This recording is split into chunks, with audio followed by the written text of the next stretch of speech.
কবরের মধ্যে দুজন ফেরেশতা কেন আসে এবং এই ফেরেশতার নাম কি? এবং কবরের মধ্যে যখন লাশ দাফন করে চলে আসা হয় তখন কবরের মধ্যে প্রবেশ করে দুজন ফেরেশতা। তার নাম হলো মুনকার, আরেকজনের নাম হলো নাকির। গুনাহগার ব্যক্তির সামনে তারা ভয়ঙ্কর রূপ নিয়ে দেখা দেবে। গুনাহগাররা তাকে দেখে ভয়ে থরথর করে কাঁপতে থাকবে, এমনকি সে এই ভয়ঙ্কর রূপ আর কোনো সময় পৃথিবীতে দেখেনি।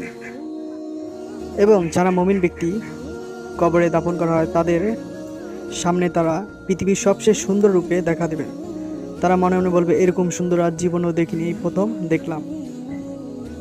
এই দুটি ফেরেশতা এসে প্রশ্ন করবে তিনটি। মার রব্বুকা, তোমার রবের নাম কি? 1 নম্বর প্রশ্ন করবেন এটা। এবং 2 নম্বর প্রশ্ন দিনুকা,